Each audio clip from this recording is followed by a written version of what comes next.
Arya Kamandanu adalah nama seorang tokoh utama dalam sebuah cerita radio legendaris yang berjudul Tutur Tinular, cerita radio fenomenal yang berlatar belakang sejarah berjalan dan runtuhnya kerajaan Singasari sampai kepada berdirinya kerajaan Majapahit.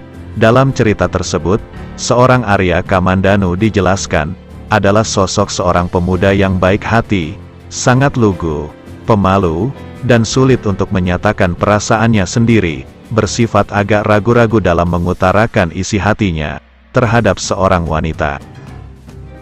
Dia adalah putra kedua Empu Hanggareksa.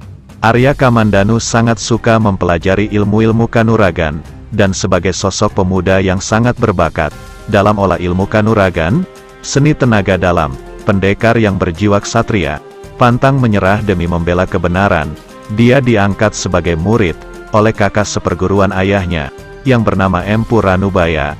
Empu Ranubaya mengajarkan Kamandanu jurus naga puspa, yaitu ilmu kanuragan ciptaan Empu Gandring, dan aji saipi angin, yaitu ilmu meringankan tubuh yang bisa membuat tubuh seringan kapas. Sayangnya, ketika Arya Kamandanu sedang giat belajar, Empu Ranubaya dikejar-kejar oleh prajurit Singasari, karena dia dianggap telah menghina Prabu Kertanegara.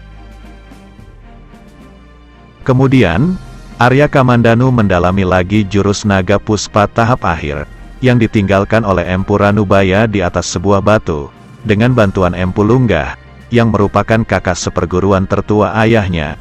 Kamandanu mampu menyempurnakan jurus naga puspa. Ilmu Kamandanu semakin hebat setelah dia tergigit oleh ular siluman naga puspa Kresna. Arya Kamandanu kurang beruntung dalam hal percintaan. 2 kali dia mengalami kekecewaan akibat ulah kakaknya, Arya Dwipangga. 2 wanita yang dicintai Arya Kamandanu, yaitu Nari Ratih dan Mei Sin, keduanya telah dinodai oleh Arya Dwipangga. Ada juga seorang wanita yang sempat singgah di hati Kamandanu, yaitu Lu Jinggan, putri Empu Lunggah. Kamandanu kemudian menjadi panglima Majapahit, dan menikah dengan Sakawuni, dan mempunyai seorang anak laki-laki yang bernama Jambunada. Dalam setiap petualangannya, Arya Kamandanu selalu ditemani oleh pedang pusakanya, bernama Pedang Naga Puspa, ciptaan gurunya, Empu Ranubaya. Pada awalnya, pedang pusaka ini diciptakan untuk Kaisar Kubilai Han, penguasa dinasti Yuan di negeri Mongolia, sebagai tebusan atas diri Ranubaya sebagai tawanan kerajaan. Namun, pedang ini malah menjadi rebutan pejabat kerajaan. Demi menyelamatkan pedang tersebut dari orang-orang yang berwatak jahat, pedang pusaka tersebut akhirnya diserahkan kepada pasangan pendekar suami istri bernama Lo Si San dan Mei Sin. Pasangan pendekar ini akhirnya menjadi buronan dan menjadi pelarian hingga terdampar ke tanah Jawa. Sesampainya di tanah Jawa, pedang ini pun menjadi rebutan oleh banyak pendekar jahat. Lo Si San tewas, pedang pun beralih ke tangan Mei Sin.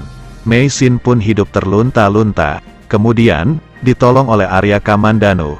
Dalam kebersamaannya, mereka pun saling jatuh cinta, sampai akhirnya Mei Sin dinodai oleh kakak kandungnya sendiri, Arya Dwipangga.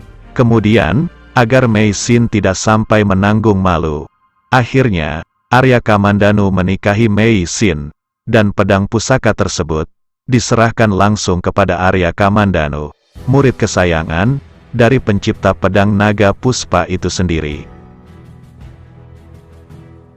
Pedang naga puspa ini begitu dahsyat kekuatannya. Ketika pedang ini sudah keluar dari warangkanya, maka akan mengeluarkan sinar yang menyala berwarna merah darah. Dalam penciptaannya, Empu Ranubaya memasukkan energi gaib yang sangat kuat dari roh sepasang naga bumi, suami istri yang bernama Ki Ageng Puspa dan Nyi Ageng Puspa, ke dalam pedang tersebut, sehingga bagi siapa saja yang berani mencabut pedang tersebut dari warangkanya, namun tidak memiliki tenaga dalam yang mampu mengimbangi kekuatan dari pedang naga puspa tersebut. Arya Kamandanu sendiri tidak pernah berani berlama-lama ketika menggunakan pedang tersebut, karena Meski ia sudah menguasai jurus-jurus dasar naga puspa, namun ia masih belum mampu mengendalikan tenaga liar yang ada dalam pedang ini, hingga suatu saat, pedang ini pun jatuh ke tangan musuh besarnya. Akibatnya, banyak korban yang berjatuhan.